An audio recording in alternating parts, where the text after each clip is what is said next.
When you're stopping drinking alcohol, there's two ways of looking at this thing, or there's two ways to approach it. There's the macro, which is the big picture, the big picture of the damage that has been caused because of the alcohol, the overall damage.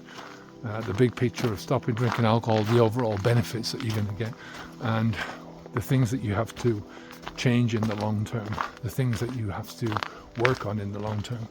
And then you've got the micro, and the micro is all the small stuff. So the small stuff could be, in the drinking, it's going out and actually putting the stuff into your body, right? The stages of drinking. So you've got the anticipation, you've got the actual going to the bar or going to the shop. There's the cracking open of the alcohol, putting it into your mouth.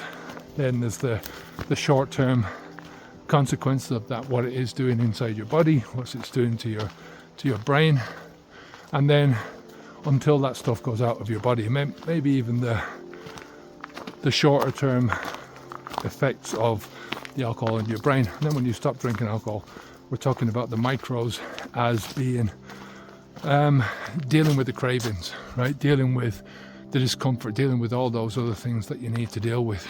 How to socialize without alcohol, how to relax without alcohol, how to tell your wife, for instance, or your partner, or these are all the basic questions about the functioning in life without the alcohol in your life. What you're going to do in a moment by moment basis. What are you going to do there and then, right? The macro are the parts that nobody has a chance of succeeding at long term without a chemical crutch of one kind or another if you don't have these macro pieces in place.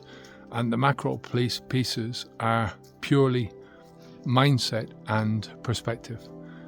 And the reality of how life works, everyone's potential, what you're capable of in all areas of your life is going to be dictated by what's going on inside of you emotionally, right? There's no chance that you're going to work hard enough, either at your work or at the work of life, or do any of the things that you need to do, right, to move yourself forwards, to live a good life, if you're not in a good place emotionally. And it's that simple. If you feel like you're not getting anywhere, if you feel like you're no good, if your emotions are forever dragging you down, that's not going to, it's just not sustainable unless you've got really solid foundations. And it's no different than think about building a home, right? You can fill the home with all the nicest furniture that you want, right? You can have your cinema grade TV, your really comfy couches, your, central heating. You can have it as beautiful, nicest paint on the walls. But if your foundations are not made of concrete and steel, the whole thing is going to tumble down eventually, right? And the concrete and steel that we're talking about here is your emotional stability, how you are actually feeling in that moment, right? And the problem is never in how exactly you deal with the cravings or the discomfort or the thoughts or the emotions in the moment, like breathing or, just breathe deeply or get out for a walk or have a nice cup of tea, or put some good distraction into your brain, right? These are all instant gratification fixes, and they focus on your mind in the moment, right? Which is sometimes is good and it's needed. You need to have both of these perspectives, but it also needs to be balanced out with the long-term skills of learning how to be emotionally well, right? Happy and content with your life and your place in it. Okay, so that's one of the things that we're really going to be, that we really focus on in Habits V2 a lot, is trying to get to that emotional stability first and foremost, and then get to the stage where our emotional well-being is a priority. It's something that you work on all the time. We work on it all the time, and it's something that we work on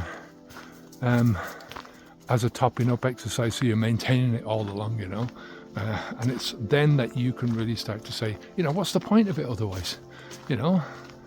If you're not feeling happy about what you're doing, then you're going to be dragged back to that crutch.